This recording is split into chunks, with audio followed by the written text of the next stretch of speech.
Hey everybody.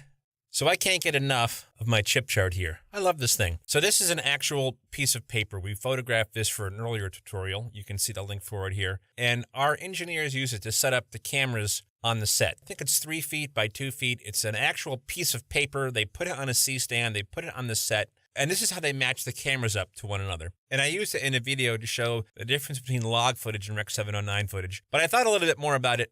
And there's something else I can show you with this chart too. In davinci Resolve, like a lot of softwares, there's a lot of different ways to do the exact same thing. And in Resolve, you have 2 ways to color correct your footage. You've got this way, which is the primary wheels.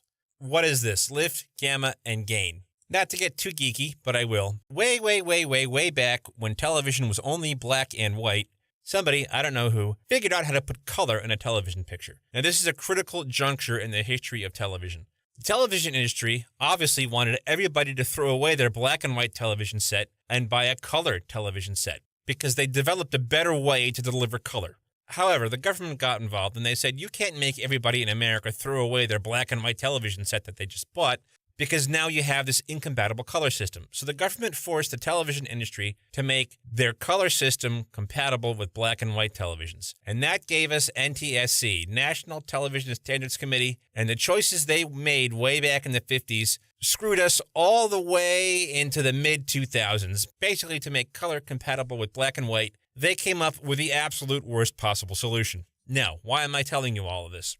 Because this is how we got lift, gamma, and gain controls. So if you look at our scopes, these scopes are looking at this chip chart right here. And what the NTSC committee decided was they're going to have chrominance right on luminance. Now, there are many boring technical reasons for this. So basically what that means is that as a picture gets brighter, you get more chroma. Watch what happens when I move my gain here. The picture's getting brighter, as you can see on the waveform, and on the vector scope, you can see the little vector dots getting closer and closer to the outside of the circle, which means more saturation. Because chrominance rides on luminance, and because they had to make the color TV signal compatible with the black and white signal, something very interesting happens when you adjust lift, gamma, and gain. I'm going to make this scope big. Watch what happens to my waveform. I'm going to adjust the gain with the brightest part of the picture.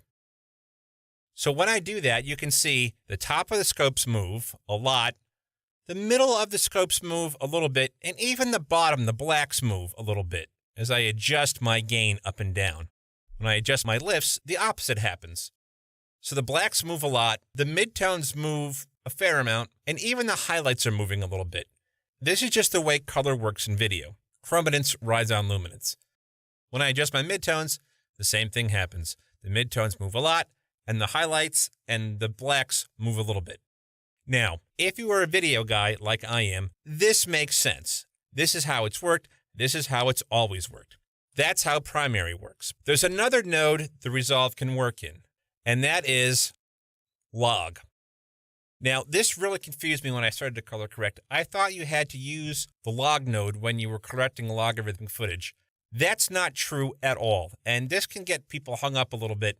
You can use the primary controls on log footage. I do it all the time. You can use the log controls on Rec. 709 footage. People do it all the time. What does the log node do? Again, this isn't proprietary to log footage. You can put this on any old piece of footage you have.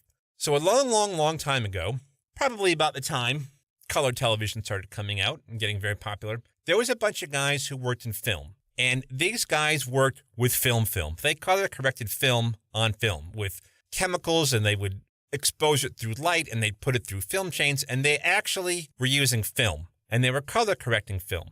And film was the original log footage. Film behaves logarithmically. When the film guys, the film guys, came to video and they started color correcting, this didn't make any sense to them. They said, if I'm moving my gain, my highlights, why are the midtones moving? Why are the blacks moving? That's not how film behaved. And they were very confused. So what manufacturers did, like davinci and other color correctors, was they made a log mode like this. So instead of lift, gamma, gain, you've got shadow, midtones, and highlights. This made more sense to film guys. Why? Watch what happens on the scopes when I start moving my highlights up and down. Only the highlights of the picture move. When I move my midtones around, watch what happens. Only the midtones move. the highlights and the blacks don't move. And finally, obviously, when I move my shadows, only the shadows move. The midtones and the highlights are not affected at all. This made film guys happy. It made a lot of sense to them. The same thing happens, by the way, if you adjust your color. So I'm going to adjust my midtone color. See, it's just the midtone moving. So your shadows, midtones, and highlights are basically divided up. 33% of the top is the highlights, 33% of the middle is the midtone, and about 33% of the bottom of the scale is shadows. All right, so you're saying, but what if I really only want to affect the very, very top of the picture? Well, you can do that. You can come down here on tab 1, and this is HR for probably highlight range or high range. Right now it's at 0.55, and like I said, I don't use this node very much. I'm going to assume that's the percentage of the picture, because if I bring it down, looks like it's about half. So 50% is 0.5. Let me reset that. I'm going to put it at 0.9. Now when I move it, it's only going to affect the very top end of the picture. See, it's not going all the way down to here. It's just up to here. And conversely, let me reset everything. The same thing with the low end of the picture. I'm going to put this at 0.1, and it's only affecting the very bottom, the bottom 10% of the picture, which of course means now you've got more midtone range. So let's take a look at this shot. This was shot logarithmically. There's no lot on it. This is one of our sets where we interview people. The set isn't quite finished, but it is lit, so I shot it for another demo. And I shot it in log. Now, this is a typical log shot, kind of all mushed up right in the middle. If you come into this shot and start whacking away at your log controls, you're going to have a really tough time getting that shot to look like something, because it's all bunched up in the middle. So you have two options. The first one is you can bring up your low range and then bring down your blacks, and then bring down your high range and bring up your highlights. You've now spread this shot out enough where you can add another node and start correcting. So this is the other way to do it, and this is probably the better way to do it. I would come in here and adjust contrast to spread that shot out. I would never use contrast with the primary wheel because I don't know what it's doing and I don't feel like I have enough control over it. But in log, it's a little bit different. It seems to behave a little bit better. So I'd bring that up, and the pivot point here is where that contrast is starting from. So you can see as I bring the pivot point down, the contrast is spreading out from the bottom here. See? If I bring the pivot point up, the contrast is spreading out from the top. Now I've got that shot on planet Earth. So if I was grading this in log, I would add another node. Now I can come in, and because I've stretched this contrast out, I've stretched the picture out in node 1, now I can come in and start adjusting my blacks and adjusting my highlights, because I've put the contrast back in that picture. Now, there's one more critical control to use when you're correcting in a log mode like this, and that's the offset. So this is the best way to think about this.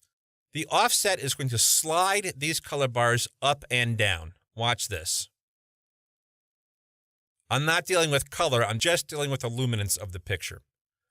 You can see it's sliding the color up and down. Now this gets a little confusing. If I move it way, way up like this, and I move my shadows down, it's still at the lower third of the picture. But I've adjusted, using my offset, where those color bars fall. So if I jack it all the way up here, and I move my shadows down, nothing happens. Why? Because the shadows are only affecting from about 370 to the bottom. Think of the offset as where that color information is going to reside in that screen.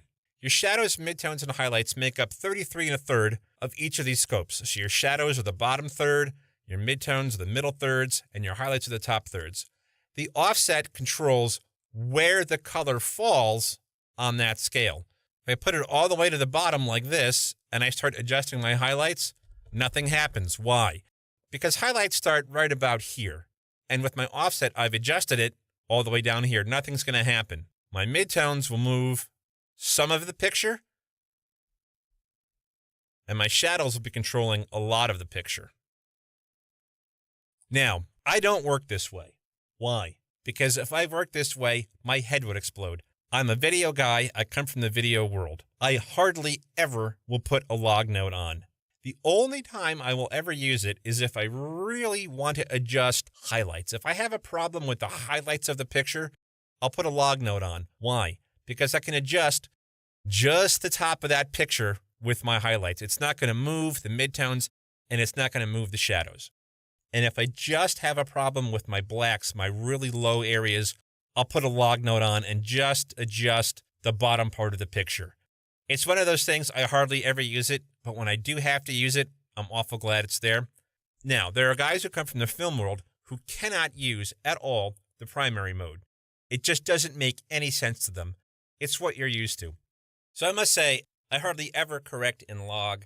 I had to Google a lot of this stuff. Serious colorists, guys who work on movies, have always told me, step up to log, it's the real deal. And I think I'm going to have to agree with them. After fiddling around with this and seeing how it works with the scopes and other pictures, you can really get in here and do a lot of fine-tuning adjustments. So I'm going to try to work a little bit more in log. See, I learned stuff too from these tutorials. This stuff is really powerful. So it's a quick video. There's obviously no promo to show. So when it comes to this stuff, there's no right way. There's no wrong way. This is just a different way. And don't be like me. You can use a log node on Rec 709 footage, and you can also use primary nodes on stuff shot in log. The log color correction node has nothing to do with the type of footage you're using. It's about how the color corrector works. So I hope that cleared up some confusion you might have. And maybe if you have a really tough shot one day and you just want to dig out the black part of the picture or dig out the white part of the picture, you'll think of this video and you'll add on a log node to get some really fine control. So I hope this helped you guys. I hope it cleared up any confusion you may have about a log node versus a primary node. And one more thing, if you like what I'm doing here, please subscribe and like this channel. I try to put out a new video every week, and I usually try to make it a practical application. I show you shots I actually corrected, but every once in a while I'll delve into some nuts and bolts on how DaVinci works. We shot this footage for another tutorial, and it just hit me that, hey, it would work out really well to show what a log node does. So I hope this helps, and happy correcting, everybody.